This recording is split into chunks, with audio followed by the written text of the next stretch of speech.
নবীজি আরো বলেছেন, একটি ঘন্টা যদি কেউ জ্ঞান চর্চা করে 60 বছরের নফল ইবাদতের সব আল্লাহ তার আমলনামায় লিখে দিবেন।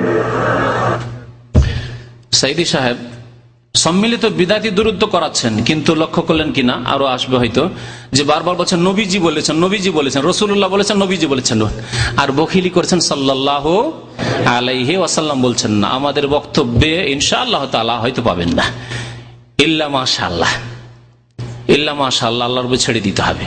রাসূলুল্লাহ সাল্লাল্লাহু আলাইহি ওয়াসাল্লাম হক হচ্ছে যখনই তার নাম আসবে সাল্লাল্লাহু আলাইহি ওয়াসাল্লাম। বুখারী শরীফে 7275 হাদিস আছে, 7275 এর বেশি। যতবার নবীর নাম এসেছে ততবার সাল্লাল্লাহু আলাইহি ওয়াসাল্লাম রয়েছে, যে কোনো কিতাবে রয়েছে। এটি হচ্ছে আহলে সুন্নাত ওয়াল জামাতের তরিকা। আর নবী সাল্লাল্লাহু আলাইহি ওয়াসাল্লাম বলেছেন, আল বাখিল আল্লাযী যুকিরতু ইনদাহু ফালাম ইউসাল্লি আলাইয়া, ওই ব্যক্তি সবচেয়ে বড় কৃপণ যেই ব্যক্তির সামনে আমার উল্লেখ করা হবে, মুহাম্মদ নবী রাসূল এই কথা বলা হবে, আর বলবে না সাল্লাল্লাহু আলাইহি ওয়াসাল্লাম। চিন্তা করুন তো। তারপরে হাদিস বয়ান করলেন তিনি, 3 নম্বরে জাল হাদিস শোনেন। হাদিসটি তিনি বাংলায় বর্ণনা করেছেন। দেখেন বক্তা সাহেবের আরবি জাল হাদিসটা, আরবিটাও মুখস্থ নেই, বাংলাতেই চলছি, কিন্তু আমি ওটা আরবি করে দিচ্ছি। আরবিতে হাদিসটি কি আছে, ফিকরাতু সাআতিন খায়রুম মিন ইবাদাতি 60 সানা। 1 ঘন্টার জ্ঞান গবেষণা মানে বিদ্যা চর্চা করা, পড়াশোনা করা, 1 ঘন্টার বিদ্যা চর্চা করা, জ্ঞান গবেষণা করা 60 বছরের ইবাদত চাইতে শ্রেষ্ঠ। যুক্তিসঙ্গত? অযৌক্তিক।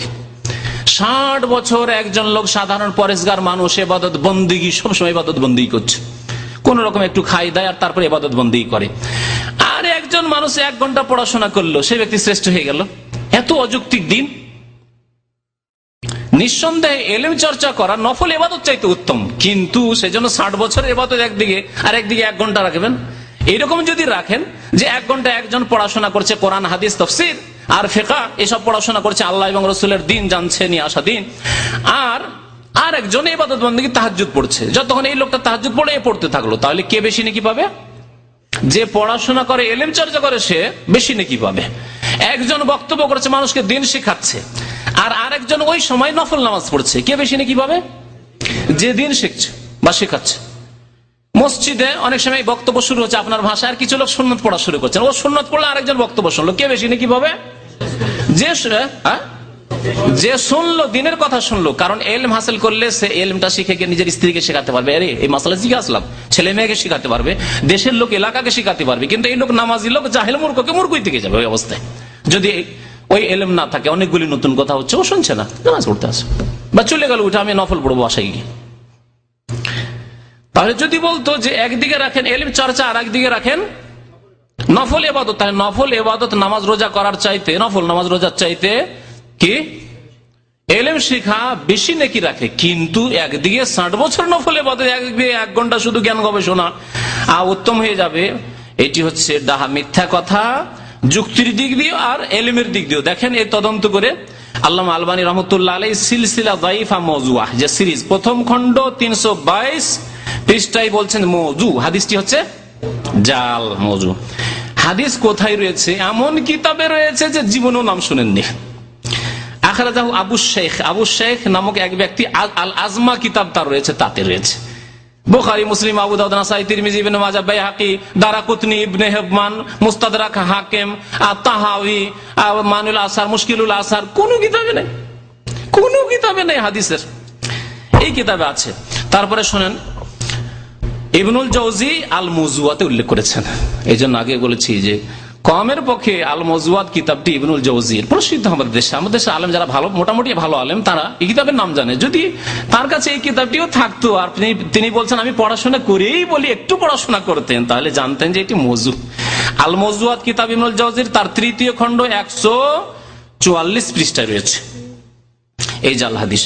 এই হাদিস সম্পর্কে ইমাম যাহাবী রাহমাতুল্লাহ আলাইহি কি বলছেন যে এর একজন বর্ণনাকারী রয়েছে সাঈদ বিন মাইসারা, বলছেন মুজলিমুল আমর, অন্ধকারে লোক রয়েছে, গুমরাহিতে রয়েছে এই লোক। এই বর্ণনাকারী অন্ধকারাচ্ছন্ন, গুমরাহিতে রয়েছে সে। ইবনে হিব্বান বলছেন, ইমাম ইবনে হিব্বান বলছেন ইয়ারবিল মওজুআত, এই লোকটি সাঈদ বিন মাইসারা যে হাদিসে বর্ণনাকারী, সে মওজু, জাল হাদিস, মিথ্যা হাদিস বর্ণনা করত। ইমাম হাকিম বলছেন যে এই ব্যক্তি আনাস থেকে বহু মওযু জাল হাদিস বর্ণনা করেছে, শুধু একটি নয়। এইরকমই ইয়াহিয়া ইবনুল কাত্তান, ইয়াহিয়া আল কাত্তান রাহমাতুল্লাহ আলাইহি প্রখ্যাত মুহাদ্দিস এবং হাদিসের পণ্ডিত, সহিহ জয়ীফের পণ্ডিত, তিনি কাজ্জাবাহু, এই লোককে মিথ্যুক বলেছেন। দেখলেন গীবত কেমন। এই গীবত যদি তারা না করে রাখতেন তো জানতে পারতাম যে হাদিসে জাল মিথ্যা কথা ঢুকিয়ে দেওয়া হয়েছে ইসলাম ধর্মে। তারপরে বলছেন আল্লামা আলবানী, ইমাম যাহাবী রাহমাতুল্লাহ বলছেন যে এই ধরনের লোক যারা এইরকম জাল হাদিস গড়ে, লা ইউস্তাশাদু বিহি, সেটা কখনো পেশ করা জায়েজ নাই কোনো আলোচনায় বক্তব্যে, ওয়ালা কারামা, এরকম লোকের কোনো মান সম্মানও নাই, মান সম্মান নেই, কোনো মান ইজ্জত নাই এই লোকের, যারা জাল হাদিস বলে জাতিকে গুমরাহ করে। ওয়ালিযালিকা ফাকাদ আসা বিযিকরিহি, এই জন্য এই হাদিস যেই উল্লেখ করেছে সে নিজেরই ক্ষতি করেছে। জাল হাদিস উল্লেখ করে বড় বক্তা হওয়া যায় না, বড় আলেম হওয়া যায় না, বড় নিজেইকে ক্ষতিগ্রস্ত করে, দুনিয়াও ক্ষতিগ্রস্ত হবে। আলেমরা যখন জেনে নেমে যাবে জাল হাদিস বয়ান করেছে, এত বড় বক্তা, মানহানি হবে, আর আখেরাতেও মানহানি হবে আল্লাহ পাক রব্বুল আলামিনের কাছে। জি, চলেন তারপর।